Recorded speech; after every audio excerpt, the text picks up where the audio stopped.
নাফাখুম বান্দরবনের লুকানো একটি স্বর্গ, যেটি অবস্থিত বান্দরবন জেলার থানচি উপজেলার রেমাক্রি ইউনিয়নে। এটি বাংলাদেশের সবচাইতে বড় জলপ্রপাত হিসাবে পরিচিত এবং কেউ কেউ মনে করেন এটি বাংলাদেশের নায়গ্রা। তা চলুন আজকে নাফাখুম ঘুরে আসি। কিভাবে যাব, কোথায় থাকব, সব কিছু এই ভিডিওতে দেখতে পাবেন। রেমাক্রি খালের পানি নাফাখুমে এসে বাঁক খেয়ে প্রায় 25-30 ফুট নিচের দিকে নেমে গিয়ে প্রকৃতি জন্ম দিয়েছে জলপ্রপাতের। দ্রুত গতিতে নেমে আসা পানির জলীয় বাষ্পে সূর্যের আলোয় প্রতিনিয়ত এখানে রংধনু খেলা করে। আপনি যদি অ্যাডভেঞ্চার প্রিয় হন ও বান্দরবন ট্রেকিং করার ইচ্ছা থাকে, তাহলে দেখতে যাচ্ছেন বান্দরবনের গহীনের সবুজের খেলা, আদিবাসীদের জীবনচিত্র, সাঙ্গর ভয়ঙ্কর রূপ, শীতের শিমেল হাওয়া এবং বর্ষার যে প্রাকৃতিক পরিবেশ, সব কিছু মিলে একটা আনন্দ সুন্দর ঝর্ণায় আপনি কিন্তু ফিল পাবেন এই নাভাকুমের। বান্দরবন থেকে আপনাকে থানচি যেতে হবে, আর থানচি গিয়েই আপনাকে একজন অবশ্যই গাইড নিতে হবে, কারণ গাইড ছাড়া কিন্তু প্রশাসন কোনোভাবে আপনাকে নাফাখুম যাওয়ার অনুমতি দিবে না। আর গাইড সাথে নিয়েই কিন্তু আপনাকে নাফাখুম যেতে হবে। এরকম বড় বড় পাহাড় দেখতে দেখতে, পাহাড়ের বুক চিরে সাঙ্গু নদী আর তার মাঝে বড় বড় পাথর, এগুলো দেখতে দেখতে আপনি কিন্তু প্রাকৃতিক সৌন্দর্যে মুগ্ধ হয়েই আপনি নাফাখুম যেতে পারবেন। তবে হ্যাঁ, একটা বিষয় বলে রাখি, বাংলাদেশ থেকে বহু পর্যটক কিন্তু এই থানচি বাজারের থেকে রেমাক্রি এসে তারপরে আর কোনো নৌকা পায় না, পায়ে হাঁটতে হয়। কারণ রেমাক্রি থেকে প্রায় আপনাকে 3 থেকে 4 ঘন্টা পায়ে হেঁটে তারপরে কিন্তু নাফাখুম পৌঁছাতে হবে। তবে আপনি যদি ম্যানেজ করে নিতে পারেন তাহলে কিন্তু হয়তো একটা দুটা নৌকা আপনি পাইতে পারেন, তবে নাফাখুম পর্যন্ত কিন্তু যাবে না। হয়তো নাফাখুমের আগে 1 ঘন্টা মতো আপনাকে পায়ে ট্রেকিং করতে হবে। আমরা যদি একটু দুপাশে খেয়াল করি, দেখবেন যে বাংলাদেশের অজস্র পর্যটক কিন্তু নৌকা না পেয়ে পায়ে হেঁটেই নাফাখুম যাচ্ছে। কিন্তু আমাদের গাইড এবং আমাদের একটু যোগাযোগ ব্যবস্থা ভালো থাকায় আমরা কিন্তু নৌকাটি ম্যানেজ করে নিয়ে গেছিলাম যতটুকু যাওয়া যায় আর কি। আর এর পাশেই দেখতে পাচ্ছেন মারমারা বসবাস করে তাদের জীবনযাত্রা। মারমাদের নারীরা অত্যন্ত সুন্দরভাবে তারা কিন্তু সাঙ্গু নদীর পাশে বসে আছেন, এবং আমরা দেখতে পাচ্ছি আমাদের যে গাইড এবং যে মাঝির সহকারী, সে কিন্তু কোনোভাবে নৌকা উঠাতে পারছে না, যার কারণে সে নিচে নেমেই ঠেলে কিন্তু নৌকা সামনের দিকে নিয়ে যাচ্ছে, যেটি ছিল অত্যন্ত কষ্টের একটা ব্যাপার। আসলে কি নাফাখুম পৌঁছাতে গেলে খুবই কষ্টসাধ্য একটা ব্যাপার। আর এর সৌন্দর্য যখন আপনি দেখবেন তখন আসলে মুগ্ধ হয়ে আপনাকে এই নাফাখুম যাওয়ার যতটা। আরেকটি বিষয় আমি আপনাদেরকে বলে রাখি, এখানে যেতে হলে উপজেলা প্রশাসন থেকে কিন্তু অনুমতি নিতেই হবে, এবং সাথে নিয়ে গিয়ে পরদিন থানচি ফেরার আগ পর্যন্ত যে গাইডটা আপনারা নেবেন, সে গাইড কিন্তু আপনাদেরকে অনুমতি নিয়ে দিতে হবে। তবে হ্যাঁ, এইখানে কিন্তু নৌকার স্বল্পতার কারণে অনেক সময় অনুমতি নাও পাইতে পারেন, তবে সেগুলো আপনাদেরকে ম্যানেজ করে নিতে হবে।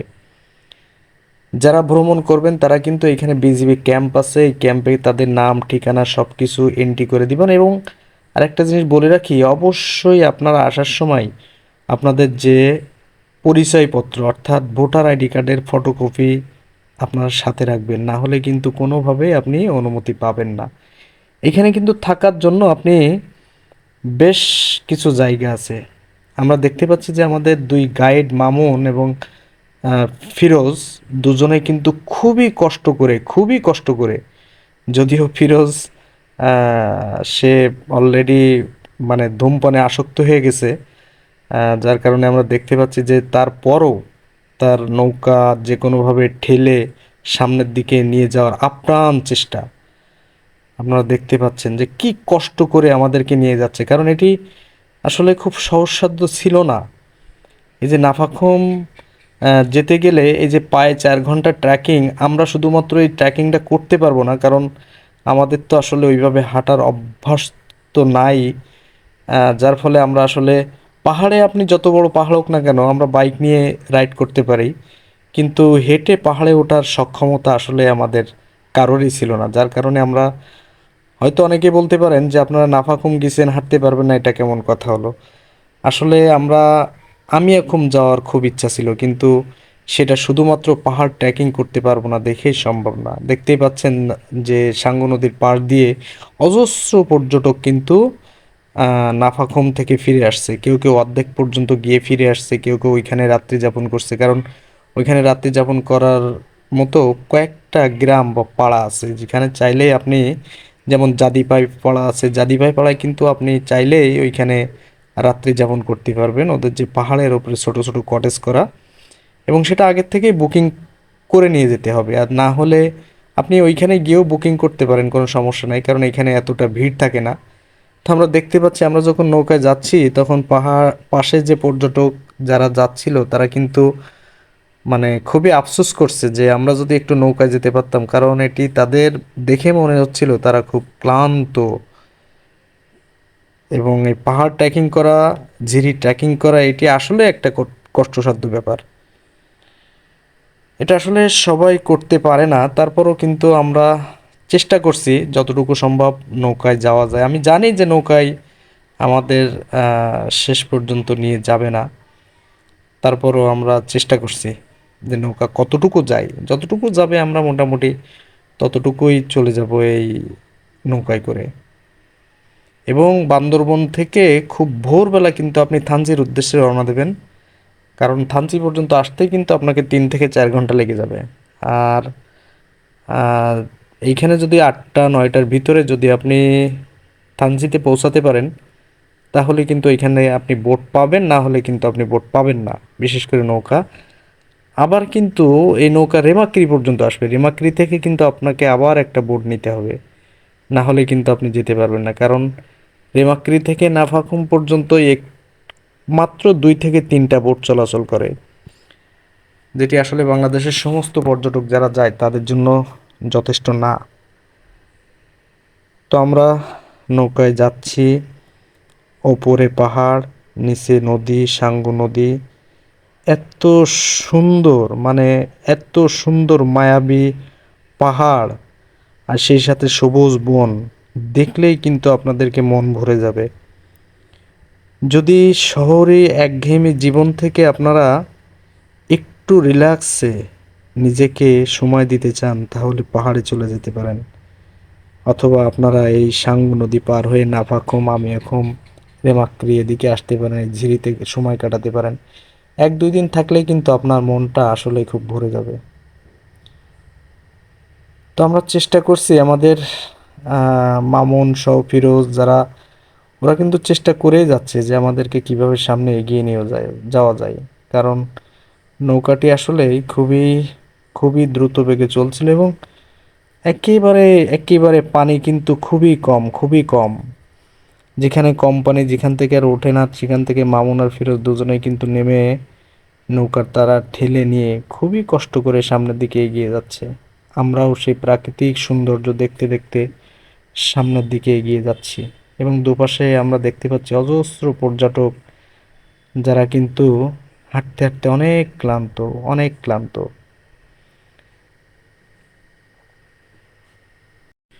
ফাইনালি আমাদের নৌকা, আমাদের বোটটা কিন্তু এই যে দেখতে পাচ্ছেন এর বাইরে কিন্তু আর যাবে না, এরপরে কিন্তু আমাদের হাঁটা পথ, অর্থাৎ আমাদের সেই আগের মতো হাঁটতে হবে। আমরা কিন্তু অলরেডি পাহাড়ের আঁকাবাঁকা রাস্তা, সবুজ অরণ্যের ভিতর দিয়ে আমরা হাঁটতে হাঁটতে নাফাখুমের দিকে রওনা দিয়েছি। আমরাও কিন্তু অনেক দূর পর্যন্ত হাঁটতে হাঁটতে চলে আসছি।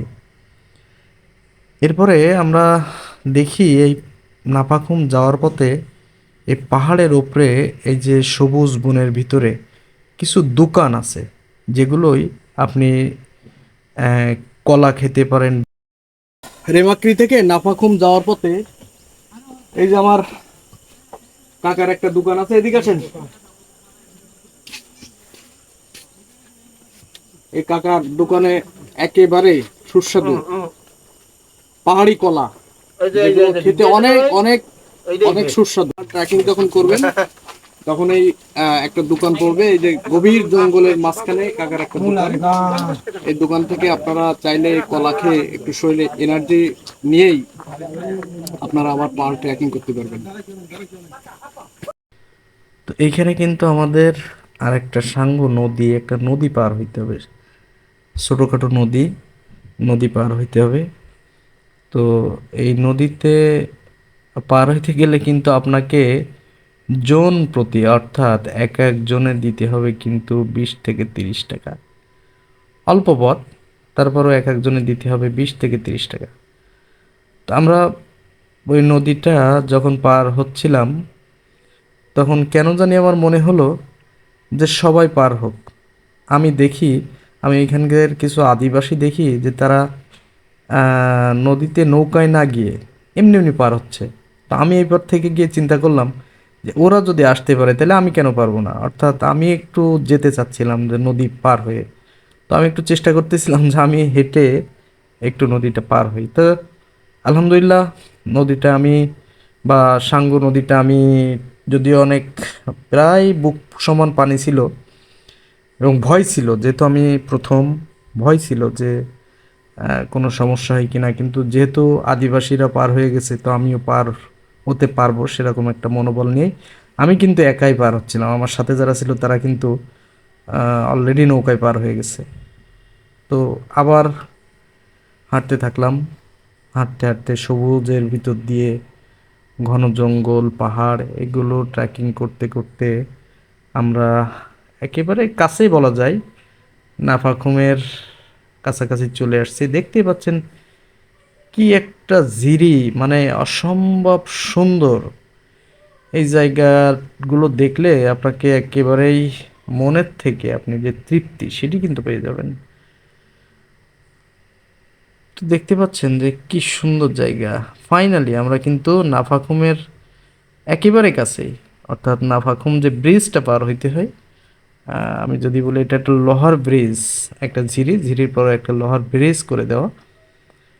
তো লোহার ব্রিজটা পার হইলেই কিন্তু ওপাশে নাফাখুম। এইখানে খাওয়ার জন্য আমি বলে আসছি, খাওয়ার জন্য কিন্তু এখানে আদিবাসীদের এখানে খাবার পাওয়া যায়, প্যাকেজ সিস্টেম। তবে আগে থেকে বলতে হবে আপনাকে, বা আগে থেকে কন্ট্যাক্ট করে আসতে হবে, তা না হলে কিন্তু আপনাকে না খেয়ে থাকতে হবে। এই যে বাড়িগুলো দেখতে পাচ্ছেন, এগুলোই কিন্তু আপনি থাকতে পারবেন এবং এগুলোই কিন্তু আপনি খেতে পারবেন, এবং সেটা সীমিত পরিসরে। এবং এই বাড়িগুলো থাকার কিন্তু একটা অন্যরকম মজা আছে, যারা থাকেন নাই তারা বুঝবেন না, কিন্তু এই বাড়িগুলো, পাহাড়ের ওপরে বাড়িগুলো থাকাটা অন্যরকম একটা মজা। তো ফাইনালি আমরা নাফাখুম চলে আসছি। তো নাফাখুমের ব্রিজটা পার হইতে হবে। তো আমাদের সামনে আছে মামুন, মামুন আমাদের নিয়ে যাচ্ছে ব্রিজটা পার হয়ে। ও হ্যাঁ, আবার বলে রাখি, এই নাফাখুমে একটা সুন্দর সিস্টেম আছে, কিন্তু আপনারা নাফাখুম চাইলেই এইখানে ওয়াইফাই ব্যবহার করতে পারবেন। প্রশ্ন থাকতে পারে, যেখানে গভীর জঙ্গল এবং পাহাড়ের উপরে, যেখানে মোবাইল নেটওয়ার্ক পর্যন্ত নাই, সেখানে ওয়াইফাই কেমনে আসলো? আসলেই সব কিছুই সম্ভব, কারণ এখানে কিছু আদিবাসী আছে যারা সরাসরি স্টারলিংক ব্যবহার করে স্যাটেলাইট থেকে নিয়ে। তো এইখান থেকে এই যে এদের যে স্টারলিংকটা, এইখান থেকে কিন্তু আপনি জন প্রতি 100 টাকা বা 150 টাকা দিয়ে আপনি কিন্তু এইখানে চাইলে এইখান থেকে ওয়াইফাই ব্যবহার করতে পারবেন। ফাইনালি কিন্তু আমরা ব্রিজের ওপর, আর সেই ব্রিজ থেকে পার হয়েই কিন্তু আমরা নাফাখুমের যে সৌন্দর্য সেটি দেখতে পাচ্ছি।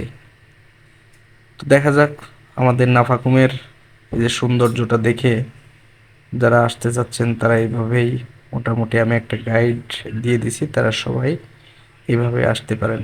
একটা অন্যরকম সৌন্দর্যের একটা জায়গা।